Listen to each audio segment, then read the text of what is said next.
Hi, I'm Maria Theoharis or Velo Sews on social media. Welcome back to Sew Over 50 podcast on Sew Organised Style. Grab a cuppa and relax with us. On Sew Organised Style podcast, I begin today by acknowledging the traditional custodians of the land on which we record this podcast and pay respects to the elders past and present. Thanks for joining us on Sew Over 50 podcast on Sew Organised Style. Sew Over 50 intersects with all communities. We're a community that is sew over ageism.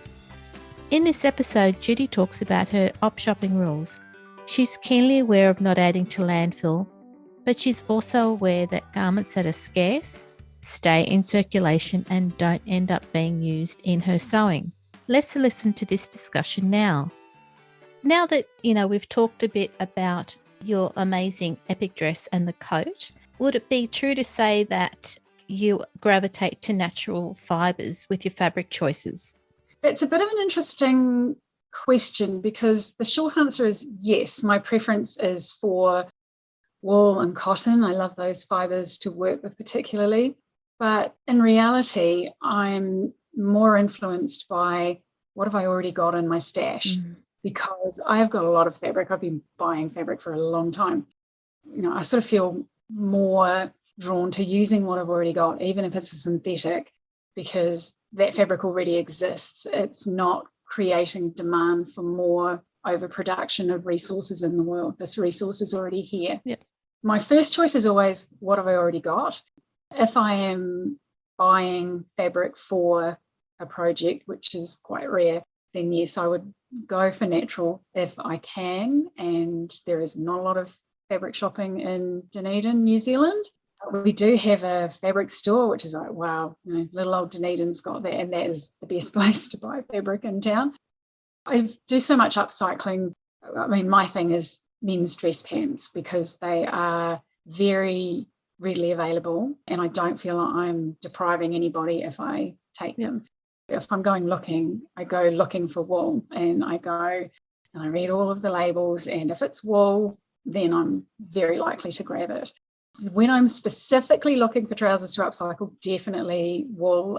Often I'll take others because they're the right colour or a pattern that I like.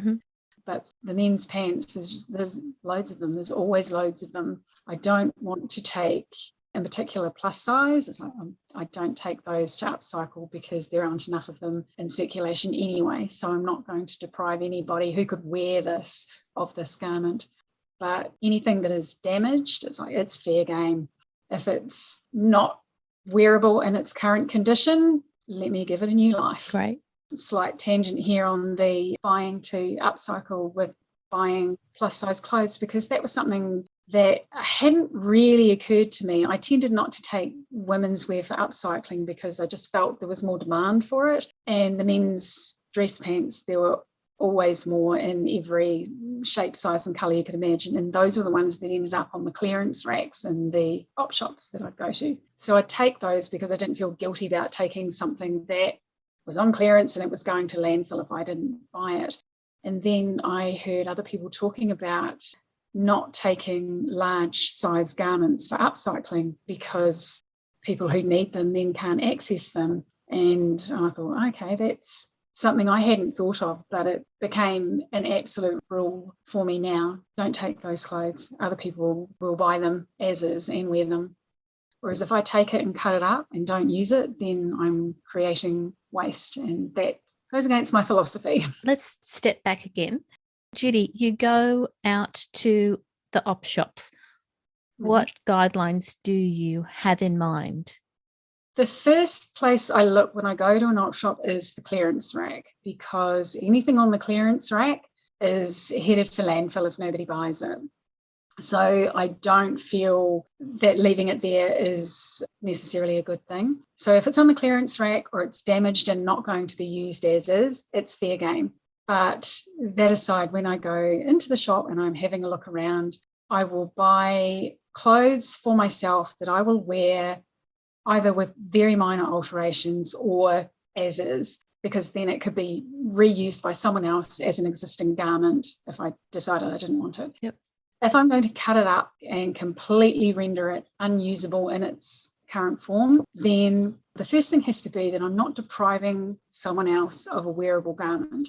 Particularly plus size women's wear is not readily available in op shops. And this is not something that I was aware of until it was pointed out by a plus size sewist in response to people buying plus size garments because there's a lot of fabric to work with, which makes sense. But plus size people already struggle with finding decent clothing options. And if you take these garments out of circulation, reduces it even more. So I decided, right, that's it. No plus size women's wear, unless for some reason, as I said, it's damaged or stained or not going to be used as is, in which case I would cut it up. So a usable garment can't be plus sized, and it needs to be something that is readily available. One of my favourite things to work with are men's dress pants. Often I can get beautiful wool pants for not very much.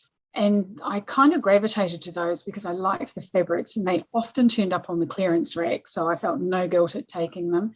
And they're always there. There are so many. Just about every op shop I go into, they've got men's dress pants. So it seems to me that they are not hard to find. Okay, so that's not depriving anyone that might want a garment like that of that garment, because these ones I take wearable garments and I cut them up and I make them unwearable as they were. So I've got my lovely wool pants from the op shop and I'm going to turn them into something that I want to wear. One of the biggest rules for me is not to waste it. You know, this sounds a bit pretentious, but not to dishonor the existing fabric and garment by rendering half of it useless and send it to landfill. So if I take a garment apart to make something else, I keep everything. So some bits like pockets are amazing. It saves me all that hassle of making a pocket. I use all of the pocket bags. A lot of the lovely back pockets with the welts, I have just literally patched into garments that I've made. And I keep all of the waistbands and the belt loops, all of those little bits and pieces. And a lot of those little bits and pieces end up in a completely different garment, 3 garments down the track. All of the front linings of the trousers, they can get patched together to make a lining for a skirt. The thread, I love chain stitched seams. You pick the right end of a chain stitched seam, pull it, and you've just got this huge long length of thread. And those ones I keep for basting. And I'm just trying to think what else I keep everything. And zippers? Everything. I don't use them nearly as fast as I accumulate them, but I keep them. They're all there ready to go. One of the dresses I made for myself used 5 waistbands because I had a lot of waistbands, and I suddenly had this brilliant idea for how to use the ones that had the nice pointy end with a keyhole buttonhole on the end. I thought, that would look perfect on, and away I went. And I ended up with 5 waistbands on one dress. So I was quite pleased with that. Everything is kept, and the aim is to use every scrap, or to have so little left that it's negligible. And that's where the Epic dress and then the Hexie coat used ever decreasing sized scraps. Some of the fabric in my coat has probably been in 3 or 4 different garments. The other thing that people do when they buy fresh fabric, so to speak, not reused, is they might be diligent and pre-wash what they've bought. Do you do any sort of cleaning on the upcycled garments you buy? Often I don't need to, because most things that come out of an op shop, generally they are clean. Sometimes it looks like it's come straight from a dry cleaner. They're beautifully crisply pressed and they look fabulous.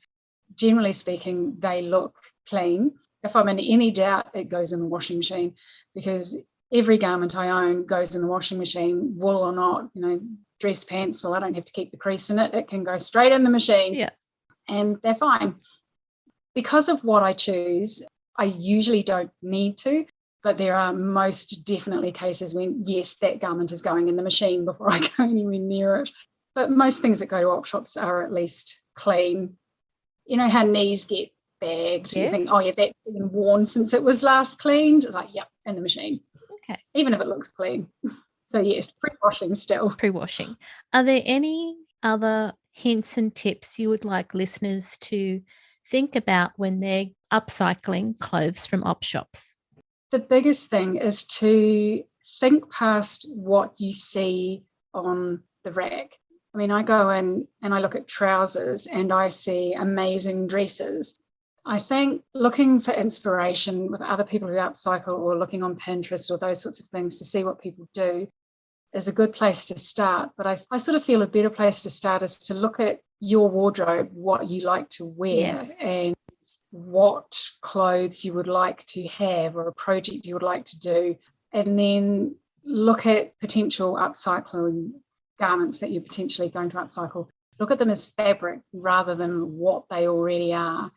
A lot of my upcycles, I just use the fabric.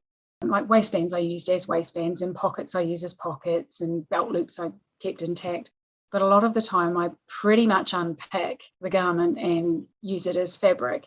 Sometimes it's nice to use the existing features. A lot of people do amazing things with jeans and they put all those beautiful worn seams and, you know, Sandy's jacket a couple of weeks ago, it was like, yeah, amazing. It was gorgeous. Yeah. And, you know, she had all these lovely, but I love it when people use denim and they keep all of those wear patterns and the seams in them. But a lot of what I do doesn't have that lovely patina that denim does. So it's just fabric. It's not something that is going to be lost if I unpick it. If you look at a garment as fabric and try and imagine where your pattern pieces might go on the limited piece of fabric that you have, and sometimes that will include existing garment features and sometimes it won't. It can be so creatively satisfying working within the constraints of a really limited amount of fabric with a garment and odd shapes. Like, how can I get a dress out of a pair of trousers? You know, it's not wide enough, so how do I add that width, and where do I put seams, and how do I make it look all intentional? It's a really good creative problem, I think. For me anyway, I love working out how I can make something look intentional when, you know, I've made a dress out of trousers that don't fit the pattern. Judy, thank you so much for giving our listeners some ideas about how to get started with upcycling and what to do with what they currently have available in their own stashes and having a look at their own wardrobe needs. That's really great. Thank you. It was an interesting challenge to actually think about what tips I would give, because I do it instinctively as I shop.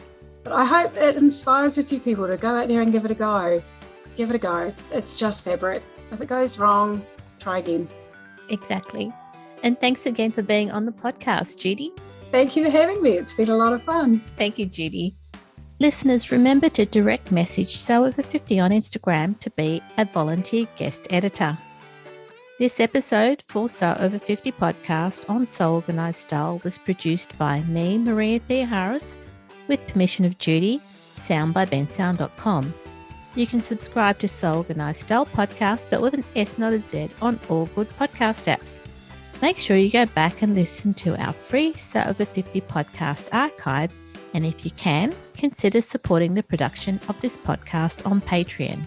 We look forward to joining you in your sewing room next time. Stay safe, everyone.